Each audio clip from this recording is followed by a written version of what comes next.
Hi, welcome to HowtoDandD. My name is Fred Wheeler and today we're going to talk about Dungeons & Dragons, and we're talking about Dungeons & Dragons 5e, and this is monster tactics for the Grey Ooze. Yes, that's right. We're going to talk about old school D&D where Jello was actually terrifying and nasty. And one of the things I really love about the Oozes is they are really peculiar in their nature, and some of them are quite varied and they do different things. But also too, how is it that you can turn something like an ooze or a jello into something that's a monster that is terrifying? And I have to say that the Dungeons & Dragons 5e Monster Manual has made them somewhat tamer than I thought they really should be. And I am going to suggest a few tweaks to you as we go through this. So, first thing is, if you notice that there is a stone passage that is perfectly clean, then that's sort of an indication that you are dealing with an ooze or some sort of ooze-like creature, and it has been cleaning the entire surface completely, devouring metal, bone, wood, anything that might be lichen, moss, all that sort of stuff, anything that might be growing on that particular dungeon passageway or that cavern passageway, anything like that. If it's perfectly clean, that's a good indication that there is trouble ahead. So the first thing is, oozes are a family classic for Dungeons & Dragons. They are also a family classic for Dungeons full stop. So I want you to turn to page 243 of the Player's Handbook. If you could please turn to page 243 of the Monster Manual, not the Player's Handbook. And then there it gives you the stat block for the Grey Ooze. It also gives you a fair chunk of information about the ooze and how they sort of became what they are and how they sort of evolved. And Jubilex is obviously part of that history. I'm not going to go into the ecology and history of something like the Grey Ooze because I think that AJ Pickett does a far better job than I possibly could, and so you're better off to go and check out what he has to offer. And I do recommend checking out his video on oozes because it's very, very good. So what is the Grey Ooze? This is essentially stone that has been turned into liquid by the forces of chaos. When it moves, that is if it moves, it slithers like a liquid snake and it sort of rises up to strike should it decide to strike. And it's going to make that decision pretty much at the very last moment, because even though the ooze family are not very bright, they still need to be able to function and survive. And because they're so slow, they've got a lot of things working towards them and helping them out, but they've got a lot of things that make it really difficult for them to survive as well. So when it moves, should it move, and I would say a Grey Ooze is not going to move around unless it's actually needing to feed. So don't bother moving your ooze around. And if something comes by and it's within its range, within that blind side of 60 feet, I would have it stop moving and shifting. It would be reasonably sensible to make sure that you're not moving your ooze around, because otherwise it's just going to get absolutely pummeled from a distance because it's so slow.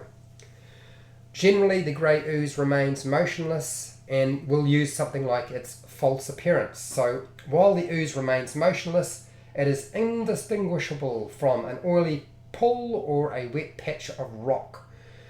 So what it doesn't say in that particular feature is that it doesn't say anything about having to make a stealth check. It does have a stealth modifier, but why would you even bother? Now, I'm going to explain to you why. Why do you need to make a stealth check to tell and explain to somebody that they can see a pool of water on the floor or the wall is slightly wet? Why would you require a passive perception check? Why would you require a perception check? Why would you even bother with a stealth check? And I'm going to get back to this because this is one of the important factors when it comes to the false appearance ability, and I tend to do this with a lot of monsters that use false appearance simply because otherwise it gives things away far too easily. So this is an ambush monster, and it feeds on everything but stone and magic items, which I have an issue with, but it doesn't feed on stone and it doesn't feed on magic items apparently. So false appearance makes no mention, as I said, of a stealth check. Even if it were detected, I would describe it as you spot a oily patch or pool of water on the floor or on the wall, and when you describe it, should they notice it, I would actually add in a little bit more detail, talk about other aspects of the cabin, like there's a few loose stones on the floor, and this is really to the whole idea of a dungeon master is a bit like a magician. What you want to do is you open your hand to present something, and when you present that idea, that image, whatever it is, you also want to be hiding something. So you're palming part of the information away. And also misinformation is very important. It's not you giving incorrect information, you're just giving information that makes whatever you just talked about less important, because it seems to be just normal stuff that you would find in a cabin or in a dungeon location. So remember that. Make sure you add a little bit more information into the description of what's going on if they actually do spot this oily patch or this wet patch on the rock or on the walls. And frankly, I don't ever bother with a stealth check when I see something like false appearance in a monster stat block. Usually I don't even bother with it at all. Okay, so that's part of your problem, is trying to get them close enough, or the ooze close enough to actually be able to do something with it. The other thing is, remember, when you do this, it's actually smarter when the players enter a location, and I'm going to pull up my map location now. When they enter a location, to simply, particularly if there's already water in that cabin or in that dungeon location, just describe it as a patch of water. Say, here's just a patch of water. You don't describe it as you can see a grey ooze on the floor. That would be silly. What you do is you describe, you can see the rough walls of the cabin. There's a stream running through this cabin area. There's a little bit of a waterfall. There's a few loose rocks, and there's a couple of patches of wet stone around. That's it. And what you're doing is essentially hiding your grey ooze in plain sight. It's hiding in plain sight. It's better to hide in plain sight, and an ooze can, particularly the grey ooze, than to actually be behind the screen checking passive perception checks and scores, and also rolling dice. As soon as you start rolling dice, the players will be metagaming and they'll know something's up. So the grey ooze is not very smart, and it's unlikely to use complex tactics, although it has developed enough built-in instinct to realise it needs to remain still and until it's been disturbed. When somebody disturbs it, that's its opportunity. It knows it's quite slow, so it moves around. It can climb 10 feet, so up a sheer wall's not a problem. Along the ground it's only 10 feet, so it doesn't move very fast. So it does need it's going to sit still and not move until either it's touched or something is very, very close to it. Fleeing from combat, should your grey ooze ever get into that situation. So if you got your barbarian here standing on that location or being close by, this would be an opportunity for the grey ooze to try to grab onto them and start causing some pain. But they really can't flee.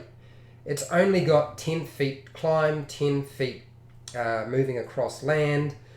So that means unless there is a very small crevice that it can move through, it's got the ability that it can move through a space that's very narrow, like 1 inch wide. It can squeeze through that.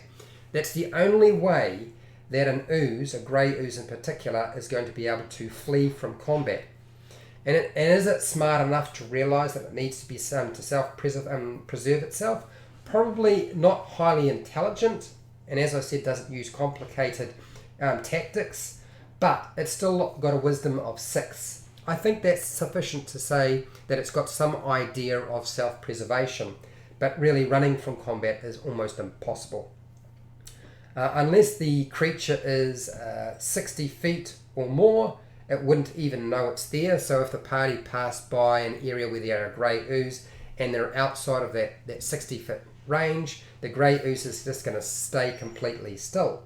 If they move into the 60-foot range of its blind sight, then it might start moving towards them, but as I said, it moves very, very slow, and usually this sort of creature can feed on all sorts of things. It doesn't need to start going after adventurers who have, 1, move faster, 2, can cause a lot of pain, and 3, they're never going to catch up. By the time they start moving towards it, those player characters have probably moved on, so it's almost a waste of time.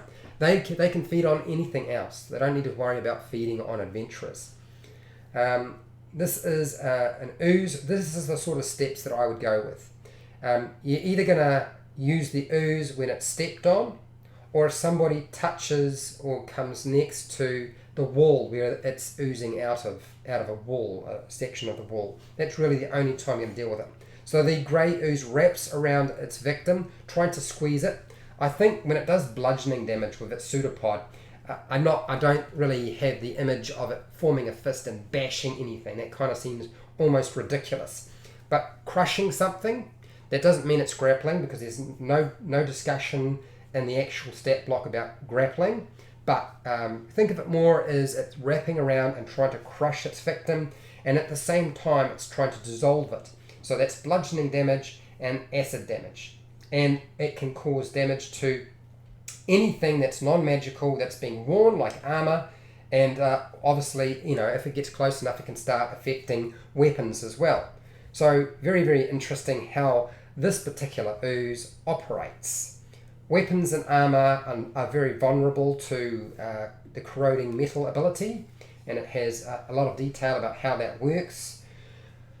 One of the issues that I have with the corroding metal ability is it only affects non-magical things. Non-magical metal can be affected. Things like bone and wood, things like that are easily affected. That's not going to be a problem. But if it's magical, then you can't affect it. And honestly, I feel like that just tames down the grey ooze and makes it really, really boring. I really think you should consider allowing your grey ooze to cause damage to magic items. Then it actually is far more fearsome and far more deadly, because the ooze is not really going to necessarily kill a character. It's probably pretty easy to get away from something like an ooze. But the damage it can do to armor and weapons, that's the real fear in the ooze, in my opinion. The only time that a grey ooze is going to be really effective is up close at melee. And of course, if you try to attack it with a melee weapon, it's going to just mess up your weapon. It's going to corrode it. So that's essentially how I use my oozes. I consider it an ambush monster, and really it's only going to respond when somebody is really, really close and they essentially either step on it or come extremely close enough that it can actually reach out and nab them. Things like dashing and disengaging, no, I don't think an ooze would even consider that. Something like the shove or grapple action, no, not really. It's not really bright enough to be able to do something like that. Okay, it's just got some very basic sort of tactics. Even something like the help action, if you have multiple oozes, no, the ooze doesn't use the help action. It's too complicated a tactic to use for something like this. And I honestly think you've got to make sure that you're focusing on the player's weapons and their armor to really be effective and memorable as a grey ooze encounter. Okay, that's really everything I have on the grey ooze. And if you found it helpful or informative, please share and like the video. I have about 500 plus videos. I do a video every single day. Some of them are live streamed. In fact, most of them are live streamed. So if you're not already subscribed and you like this sort of thing, then hit the subscribe button and the bell button beside it, and that will notify you when I am live and when I publish a new video. If you want to support my channel, well, you did that right now, and I do appreciate everybody who came and watched. Thank you very much. I have more videos, and the more videos you watch, the more you support me, and that's very helpful because I get a bit of AdSense revenue from that. I don't do Patreon, but I do have an affiliate link to Amazon and a book depository. You buy stuff online, I get a small commission. You pay exactly the same price, and that essentially helps support my channel, so I keep doing this sort of thing. And at the rate that I'm doing it. Normally, I used to only do like one video a week, and I realized it was not enough to keep up with the demand. So that is how you can support me. And even when you go through those links, you don't even have to buy the thing that it's linked to. You can buy other things. You don't just go through the link and then from there. Okay, so questions in the chat box. This is the time. I can see there's some questions coming through now, some feedback, which is excellent. I will respond to that in a second. So don't worry about it. I'm not going anywhere. If you're not part of the live stream though, you can ask your questions, give feedback, disagree with me, agree with me, tell me what sort of tactics, how you use your grey ooze in your games. If you want to ask other questions, I generally respond in the live chat to those sorts of questions. In fact, honestly, people have asked me questions in the live chat and outside of the live chat in the comment section unrelated to my videos, and I always respond. I always do, always have, and I probably always will, until of course I stop doing videos. That's it. So we're done. And hey, till next time, keep rolling those 20s. Right there. I got it on the 20 tonight. Ha ha.